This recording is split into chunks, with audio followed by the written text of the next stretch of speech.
not thinking career-wise, just thinking personality-wise, is for me really was, just speaking up for myself more, having a voice that I have today, because I didn't back then. I regret not doing that because I know what some of the impacts behind that has happened in my life, because didn't know I had a voice, didn't use my voice when I should have. Changed a little bit when I had my kids, because now I'm not speaking on my behalf, I'm speaking on their behalf. And you just take on a different way of having a voice in your life. But me personally, for myself, even after having kids, speaking up for myself, I wish I would have done a whole lot more of that. Because I think it goes back to change some of the experiences that you have. Because people don't know what they don't know, because you're not telling them, or you're not living your true self because of that, which trickles down to a whole bunch of other things and other places and facets of your life. But I would say I wish I had found my voice sooner.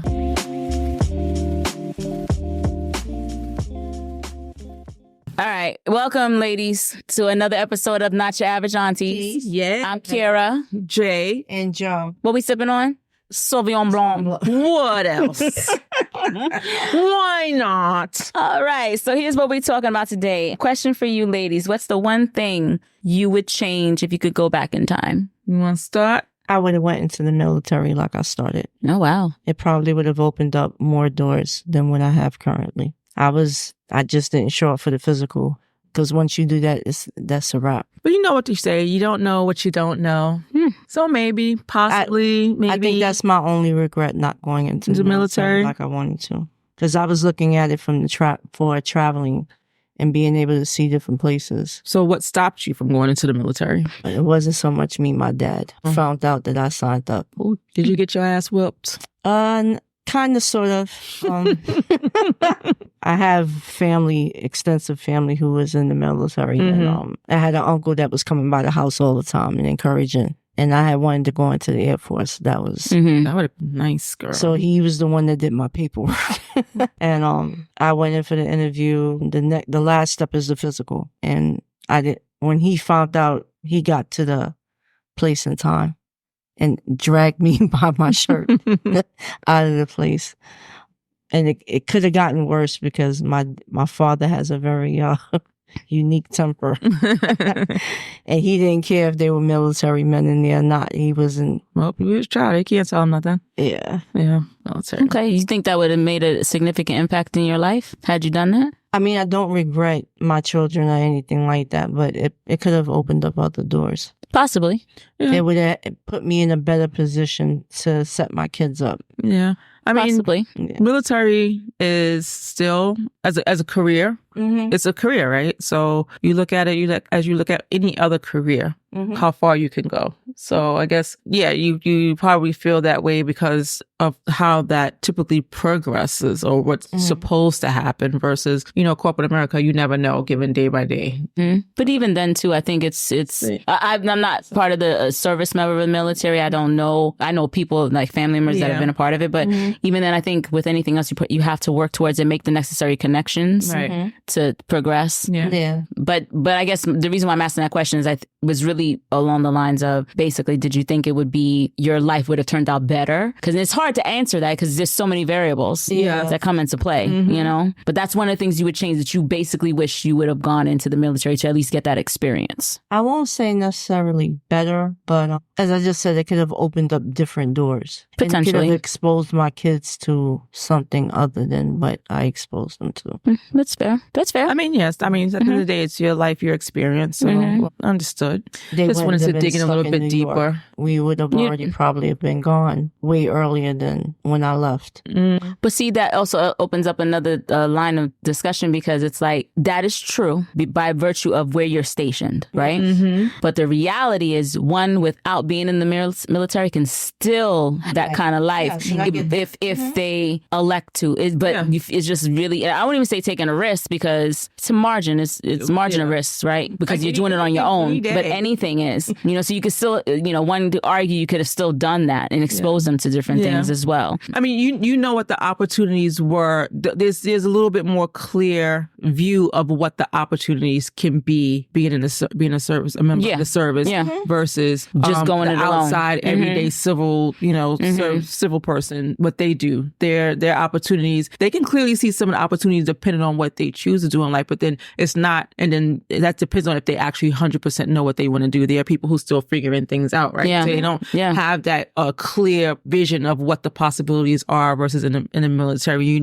Certain things come with being in the military. You don't necessarily have to sign up though for No, you don't. combat. No, I'm not even talking about what you actually do. I'm just talking about the things that you like you said, you get the opportunity to see other places, get to travel, being in the service, education. There's other perks. You come outside, and not even come outside, but you can still be in the military. There's mortgages, there's banking, there's all these different benefits from being in the military that you have a clear vision of what those opportunities are versus any other day-to-day work. So I can see where you say that I could have possibly had better opportunities for myself and for my kids had I went that path. So what about you? Not thinking career-wise, just thinking personality-wise, is for me really was, just speaking up for myself more, having a voice that I have today, because I didn't back then. I regret not doing that because I know what some of the impacts behind that has happened in my life, because didn't know I had a voice, didn't use my voice when I should have. Changed a little bit when I had my kids, because now I'm not speaking on my behalf, I'm speaking on their behalf, and you just take on a different way of having a voice in your life. But me personally, for myself, even after having kids, speaking up for myself, I wish I would have done a whole lot more of that. Because I think it goes back, it changed some of the experiences that you have, because people don't know what they don't know because you're not telling them, or you're not living your true self because of that, which trickles down to a whole bunch of other things and other places and facets of your life. But I would say I wish I had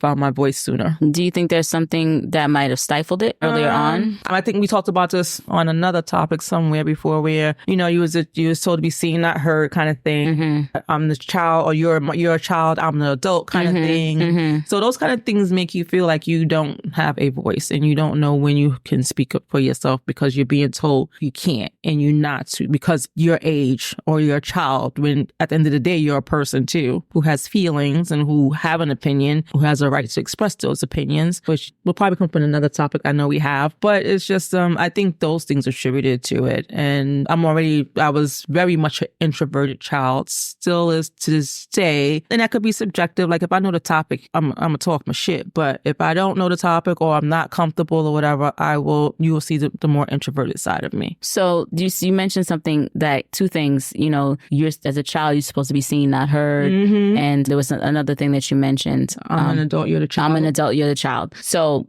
I'm flipping the side, and I know we have touched a little bit about gentle parenting, but do you think like that's an element of allowing a child to express themselves? So that's how you can see the value in allowing them. So what the kids these days say, hey, I just said not kids, but millennials, whatever, we'll call it gentle parenting, where sometimes we do buck that. We're like, come on with that stuff. But there's a margin of it. There has to be a balance. I think there needs to be clear boundaries of what you expect your child to respond to. I'm not saying you got to go knock them upside the head. You ain't got to get the whip like, some of us have experienced. But if you are raising your child with the opportunity for them to speak for themselves, they'll learn how to be good listeners.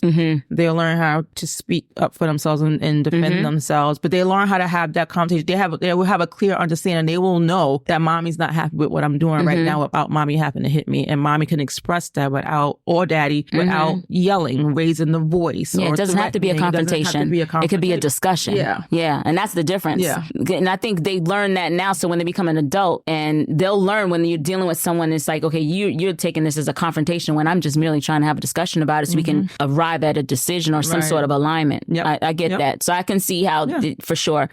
But there are those moments. Yeah, no, my mom, she was like, you let your kids speak too much. But I know why, because I didn't want them to have the same experience that I had. Right? Yeah, that's fair. So it's interesting that when I asked the question, if there's one thing that you could change, if you could go back in time and change, what would you do? And it's so interesting that the both of you have personalized it. Both of you. Yeah. You made it a personal thing and not think of that question. That's a vast question. Yeah. I mean, there could have been many things I would have thought of, but that's the one thing that clicked for you.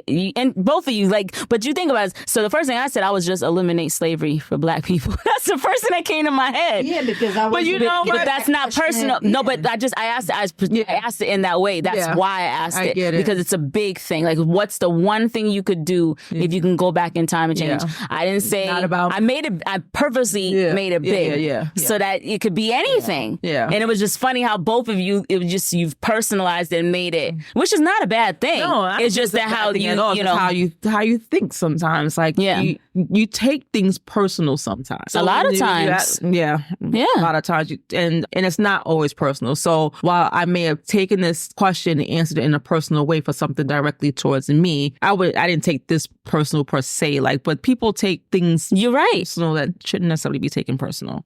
I agree. And sometimes, like, sometimes I can view, like, even social media as like an experiment. I think it is. Through my mind, like, for real, because I'm fascinated by how people are wired and what provokes them to move a certain way and what provokes them to answer a question. You can ask, there could be a post that the way it's asked will provoke a certain response because you're tapping into something within people, you know? So emotional, yes. And I'm always going into the comments to see, because you always will see some sort of dissension between one side of the spectrum and the others, and someone that's in the middle that just wants to play, you know? But it's so fascinating to me. And that's why when I asked the question, it's more, I wanted to see where because I'm curious as to how we think. And your brain is wired, shit. Okay, well, damn. It is. But even when you said the truth of the matter. We know her brain is wired that way. But it is. But you said it is something like you could have opened it up. Yeah. But we tend to, as humans, we always, and even with different posts, think about it. Yeah. We always personalize it. Yes. Like Justin LeBoy, when he's wild, right? He makes some crazy posts. It can be, you've seen them. It can be, anyway, spiritual world. Pick one. But when I'm talking about when they put something up there that's just like words or asking a question, we will answer a comment or laugh at a comment or like a comment based on our personal experiences. Or what we're going through. Or what we're going through. Isn't it just fascinating? I'm telling you, emotions are something else. They are. Yeah. They drive us. Oh, big time, big time, big time. So you said you would change slavery, and I would eliminate. I would go back in time and make it so that Black people were not slaves. Yeah. And I'm talking about. I mean, there's a lot of history, so we can go all the way back to Africa, where there's some Africans that are actually slaves, right? I would just make it so that there was not necessarily a need for that. Nobody owned anybody, you know. And I just leave it there. Yeah. I changed that. I like that because all the things that happen because of that, all the things that are still happening because of that mindset. Yeah, that's a big one. And I like that. Look at you, girl, thinking about the world. And sometimes that's to my detriment. Sometimes it's to my detriment. But why? No, seriously. But, you know, that's what I think. I wonder what the world would be like if we didn't have that type of history. And I mean, because that, when I say Black people and just that slavery in the history, it incorporates, there's layers to that. So you got colorism, all of it. Like, I wonder if we just lived in a world where that just didn't exist, you know, and layer on that, the caste system, like I have more than you, so I'm therefore better than you. What if we lived in a world where none of that shit existed? Everything was equal. Everything. I think humans, I think we inevitably would. I don't even know. I think we'd evolve. I would love it, but I think we'd evolve to being in a situation like we're at right now. It's unfortunate. But anyway, that's just me. I just wanted to ask that question. I got another question for you guys. Yes. What advice would you give to 20 and 30-year-old women right now? Well, I'll start with if you don't have a voice today, get it. Set boundaries. With that voice, speak up early. If you haven't already gotten to it, get into your soft girl era. Yes. Don't hold on to that shit, especially because you got to open up that door, because when that right one come along, and this is for anybody, get into a space where you are willing to receive the person that you're asking for in your life. But specifically... Say that again. No, say that again. Get into a space. Get into a space where the person you want to be, you are ready to receive the person that you want to come into your life. Yes. So, but specifically to the women who feel like they got to be strong, they got to do it all, they can't ask for help. And I'm a big person. I mean, a person who really don't ask for help. And And that stems from a whole other issue of why I didn't necessarily ask for help. It wasn't me trying to be a strong woman. Parts of it was. But in any case, get into your soft girl era. Don't wait until you take the chance of losing somebody that can really be there for you in that moment. And then I said, don't try to be so strong that you aren't able to open up to genuine help and support from anyone or your significant other. That just goes back to soft girl era piece. But just in general, don't have so much pride or feel like you can't reach out to somebody, and enjoy life. Live life for you. Yeah, absolutely. Enjoy life. Absolutely. That's all I got. Joe, you want to go or do you want me to go? Live your life. No regrets. Have fun. Do all the traveling. Unapologetically. Mm-hmm. Yes. I just think getting married young is not the best option. That's just my opinion. Mm-hmm. So between your 20s and 30s, make sure you do all the shit that you thought of, wanted to do, accomplish it, do it, get it out the way. So when you are ready to settle down and have children and so on. Yeah, I mean, what if they find a partner that want to do all that crazy shit with them? If they're lucky enough to find it, that's wonderful. Yeah. But enjoy being single. What she's saying, you ain't got to rush to getting all, locked down with somebody. But I mean, if you choose and if it works, we've seen it work. It's okay. But the thing is, make sure it's what you want to do and where you want to be. I think that's the biggest thing. Just make sure you're happy. Make sure you are being happy. I agree with that. I would say for me, the advice I'd give is don't ever be afraid to try new things. Start young. What you can learn, yeah. You don't know what you can learn. You don't know how you can broaden your horizons and just revel in that experience, and never stop doing that either. Yeah. Even as you get older, keep searching and learning new things. You'll be surprised the person you can be. Yeah. As a result of you having that continuous urge to learn. The things that you would experience if you do take those chances and what they can open up your mind to. Absolutely. What opportunities they can open up for you. I say go for it. I think I have a friend and she was offered a job to go to another country. She didn't speak the language, but you know what? They always figure that out. And she looks back and she's like, I wish I had taken that opportunity, because who knows where she could have been. Absolutely.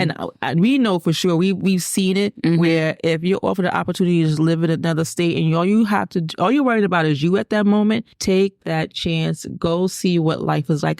Yes. You may not come back. You may not want to. You may not want to. You may find your way over there that you just love, where you have decided to take that chance, and you may not come back. Or you may go and say, hey, this is not for me, but at least you gave it a shot. Yep. So you had something else to experience. Yep.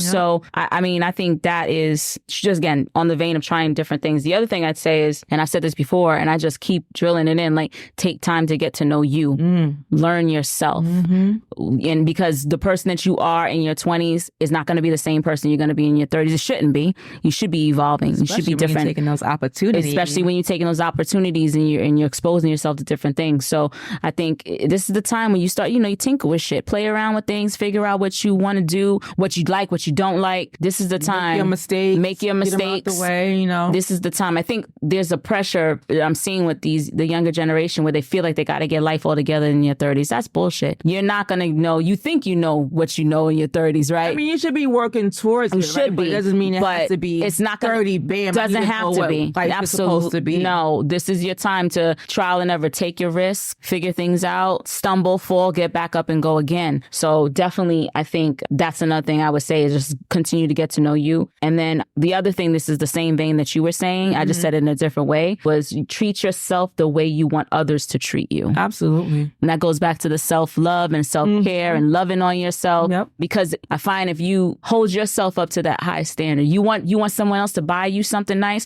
go buy yourself something nice. Revel in what that feels like. Exactly. When you do buy yourself something nice, that you don't have to wait on someone else to do it. But not only that, you are teaching yourself this is an experience. And if you like it, you keep doing it. But you're also showing people how you want to be treated. Exactly. So go out and don't wait for anybody else to go do it. You go do it and experience it for yourself. It's just the little things that make a big difference. Yep. So yeah, I'm big on that. Yeah. I have a niece who I just watch her and I'm in awe of all the things that she's doing. I mean, even my kids, they're doing things that I didn't do when I was their age. But her experience specifically is that she went to culinary culinary school. She did 1 year abroad, and she is traveling. Like, she just came back from China right now. She is traveling to all these different countries. Excellent. And I know she posts about the different foods and stuff that we would probably never try at her age, that she's trying and experiencing and learning, like, you know, wines and all that kinds of things like that. It's just good to see that. It just goes back to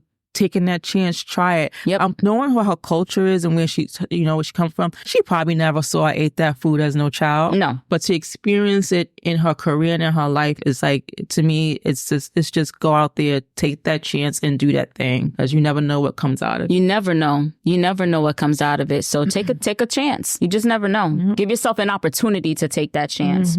All right. So I want to close this out by, we all talked about writing a letter to our younger selves. So who wants to go first in sharing their letter? Go on. Child, what?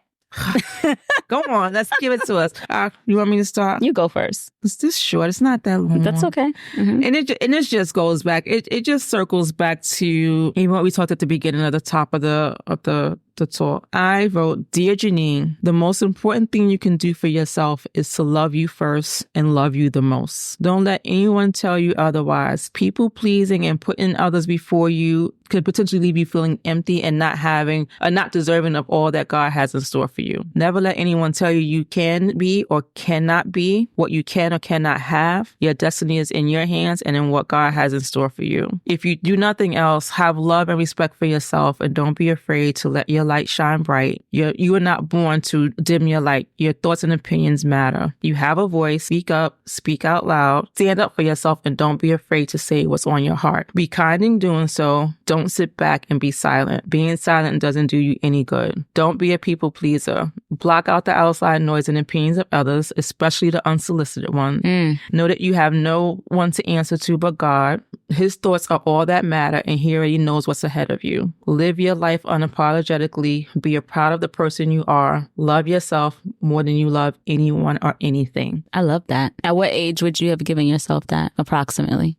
Probably between the ages of 10 and 12. Those are Okay. Those are the critical years, though. Yeah. People don't even think about that, but those are the critical years that really shape a young woman. Yeah. Yep. Yeah. I love that. All right.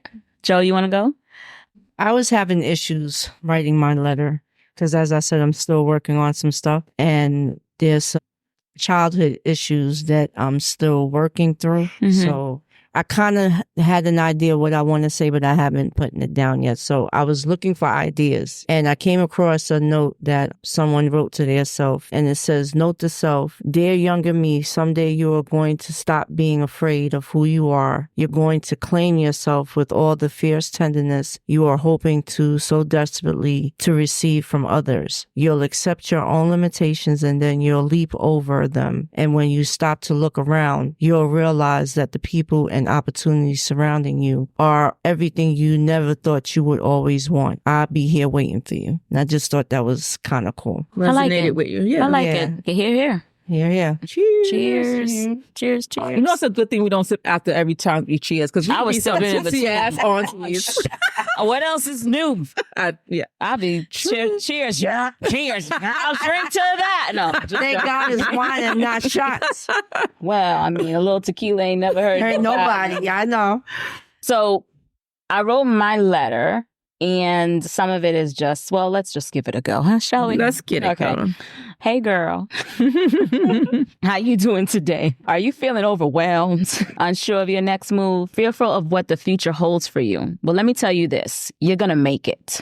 It will be wonderful. But here are some things I want you to think about. When it comes to health, stay on top of it. Make the time and stay consistent. When it comes to family/friends, you generally have a good eye for friends, but your level of discernment gets skewed and you let your guard down and when you actually really care about a person. Some of the people who claim to be your friends are really just drawn to your light, but are envious of you. You need to pay attention to the signals they give you. When they show you who they really are, fuck them. Leave them. Yeah. Fuck them. Yes. You'll find better friends because, baby, they are wasting your time and stifling your creativity. So, yeah, keep your guard up a little longer until they prove that they are worthy of you taking it down. When it comes to finances, you're curious to really seek out those answers, but always stay learning. Don't stop doing that because you have a tendency of stopping. Don't be afraid to take risks. Exercise that muscle now and get into the habit of figuring it out along the way. This will prevent you from being scared when you're older. Lastly, you are beautifully made, a fucking work of art, and baby, you're only getting better. Continue to be your authentically you in all spaces, even when you're in certain situations where you don't feel like you will be embraced. Listen to that inner voice. Stick beside her. I've always loved the fact that even at a very young age, you never looked at other women or girls as competition. You truly wanted the best for everyone. But just know that everyone doesn't share the same mindset. So keep this in mind when choosing your friends. Many people can't stand next to you because you shine so bright. But don't you be dimming your light because you also have a tendency to do that in order to build others up. You see, building people up is your natural power, but so is tearing them down. So you need to use that power wisely. You've always been confident, but every human has a moment of weakness. So take time every day to find something about you that you will appreciate each and every day. I love that letter. Nice. I love that letter. And I'm going to tell you why I love that letter. Because she wrote that letter to her future self. So you can see... What do you mean? No. Well, you're talking like... I'm talking to my... You talking to yourself now. Yeah. Sorry. Yeah. That's what I mean. You're talking about yourself now. Going back to my younger self. Going back to your younger self. Because you know that these are the things that you have... I need to work on. Yeah, you need to work on. Yeah. So I liked how you... Because I did it the other way. I did it in a way that I was actually talking to myself in that time. Yeah. Because that was me. I mean, and far further than from 10 and 12, but I would have told myself that at 10 and 12, so I would have knew not to do that. Yes. But I like how you told yours is like you're talking to yourself in the now. In reflection. Yeah. So because she needs to know that inner child, she needs to know that you're doing all right, but you stumbled along the way, which is fine. We all stumble. Yeah. But there are some things you could have avoided. Yeah. You know, you let your heart get in the way. Yes. Yeah. What the hell's going on, child? My mic is crooked. Microphone check. Microphone check. I got no alcohol. What? Sauvignon Blanc. How many did you have? No, just joking.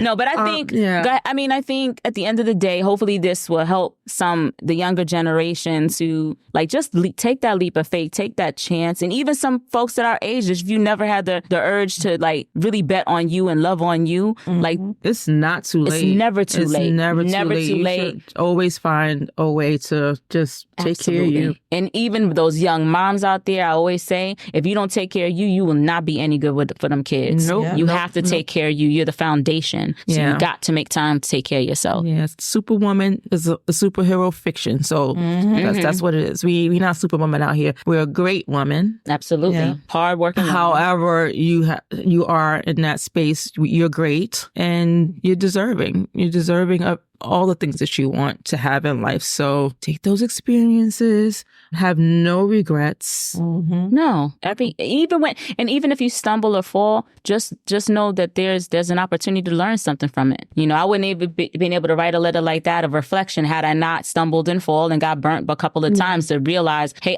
this is what I did wrong. This is how I'm accountable in that fuck up, right? Because I didn't see it, or maybe I didn't want to see it.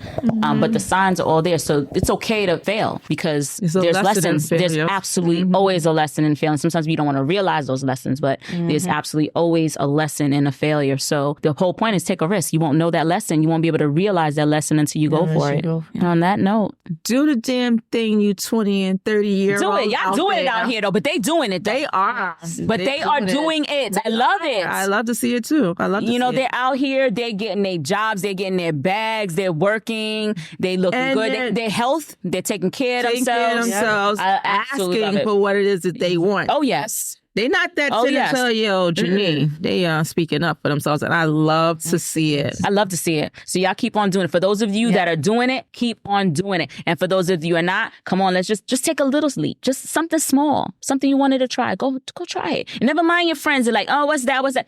Welcome. People gonna talk. They're gonna talk, and they're gonna talk until you do it, and they're gonna say, wait, how did you do that? Give them something to talk about. Give them something to talk about. Get that experience. Yes. All right, here. All right, till next time.